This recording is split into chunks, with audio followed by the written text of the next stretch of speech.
So, sir, I'd like you to briefly introduce yourself. What do you do currently, and what's your current role, and what you are trying to build? Thanks to AFM to invite us for this seminar, and congratulations to you for a grand success of this seminar. I am Suresh Durak. I am, more than 20 years of experience in financial sector, majorly in bond market. Now, I was part of L&T Financial Services. I was part of core team of L&T Infra Finance to set up L&T Infra Finance in 2006, which was one of the pioneer institution in infra project financing. Since 2020, I'm setting up this Bondbazaar.com. Our aim in Bondbazaar.com is to bring bonds to retail investor. Great. But beyond that, there is something that, what we believe, what we understand, that people have a very limited understanding about their personal finance. Right. Many times they don't even know their, whether their investments are generating enough returns or not. Or in a nutshell, if I have to say that, equity sells dreams, and bonds and Bondbazaar helps to fulfill those dreams. Great. So, and the awareness, it is not only about awareness about Bondbazaar or bonds. It is also about awareness about their personal finance. Our entire journey, in this journey, our main task will be to bring awareness in retail public, in individuals about their personal finance.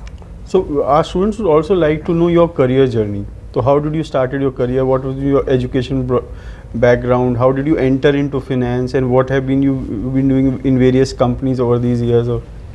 Okay, so by qualification, I'm a chartered accountant and chartered financial analyst, CFA from Hyderabad University, ICFI. I started my career initial part in debt restructuring. That was the era between 2000 to 2003, 4, 5, when India was going, steel sector, cement sector was going more through the distress. So part of the initial organization like Anand Rathi Securities, Brescom Corporate Advisors, where I learned the art of corporate restructuring. From there, somewhere in 2006, I started my career in infra project financing specifically. My journey started with L&T Infra Finance. We were around 7 people who were core team to set up L&T Infra Finance in 2006. From there, it was a great journey because the organization given me opportunity to set up many businesses, around 6 to 7 businesses in L&T Infra Finance in my career of around 15 years in L&T Infra Finance. Where few things which come very close to my heart, and then I thought of building the next career in bonds. It was about DCM, debt capital market. In debt syndication, in my last assignment in L&T Infra Finance, L&T Financial Services, I will say, I was heading the debt syndication desk, and we were one of the largest debt syndicator in India between 2016 to 2019. And I was also heading debt capital market, the bond market, also responsible to give a strategic direction to liabilities. So that was my last role in L&T Infra Finance. From there, I moved into Bondbazaar, setting up this institution. As I discussed, it is more about bringing retail closer to the bond market. How did your grounding as a chartered accountant help you over the years? Great. In fact, the surprising thing is sometimes I also wonder whether I use actually CA, any qualification, whether it is CA, engineer. Sometimes we think whether, as a chartered accountant, whether you should build your career in, accounts, audit or something like that. Right. I don't think that is the case. Education is all about, helping us how to learn. Right. How to decode the things. Right. And that's where CA and CFA both helped me a lot about this entire thing. Where I built my career is a totally separate story altogether.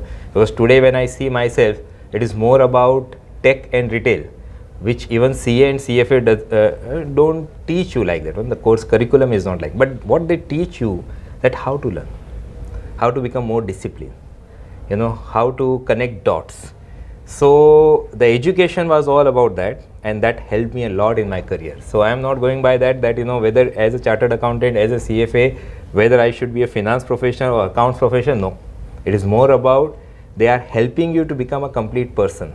And I'm sure that is the case with most of the education. So I am not saying that if you have done engineering or in a particular field of the engineering, you should build your career in that one. Education is all about making you a complete person.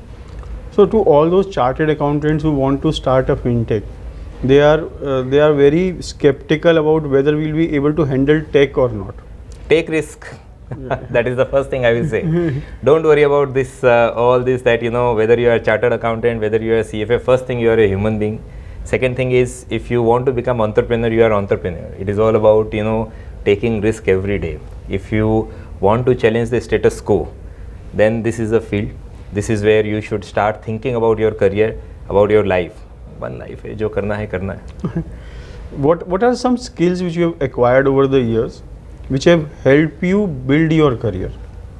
I think one of the biggest thing which I learned, in fact, rather than saying acquired, I learned during this period, that you start, enjoying the uncertainty in life. One of the thing which, if you want certainty, that इस साल मेरा ये है, next year मेरी salary ये होने वाली है, next year मेरा career then many things like startup or any other thing probably is not for you. It is, if once you start enjoying the uncertainties in life every day, every second, then life is amazing and life is beautiful. So that is what probably I learned, and I acquired that skill, that start enjoying the uncertainties of life. Great. So we have a certification called Chartered Wealth Manager. It's a certification which is on holistic wealth management. So it includes all financial products, structured product, bonds, mutual funds, etc. These are small, hedge funds, etc., which are not yet in India. We also teach people about the three aspects of wealth management. One is wealth enhancement, second is wealth protection, and third is wealth transfer or distribution. Right. So you have a well-grounded base into the complete wealth management cycle. So what value do you think courses like this bring to people who want to upgrade themselves? It is huge. It is huge. In fact, I personally believe these all courses are important for each and everybody, because frankly, as you rightly said, that earlier the transfer of wealth was very easy, right? Whatever you build during your lifetime, you try. But now protection of wealth and growth of wealth is also tricky and important. It is not the old time where you buy some real estate or invested in the stock market, or you bought some property, it is growing automatically, or you bought gold. The things have changed drastically. So the courses like this help people to understand the various financial instruments to protect their wealth, to grow their wealth, and ultimately they should learn that, because it's a era of complete regulation. It's a complete regulation in various things. If you don't know that the transfer of wealth, how it is going to happen before, after, or during your lifetime, it is tricky, and you may lose many things because of taxations and many other things, and sometimes because you get stuck in the regulatory aspect also. It is very, very important to learn all these things through probably a professional course like yours. Great. CWM sahi hai. Thank you. Thanks. Thank you.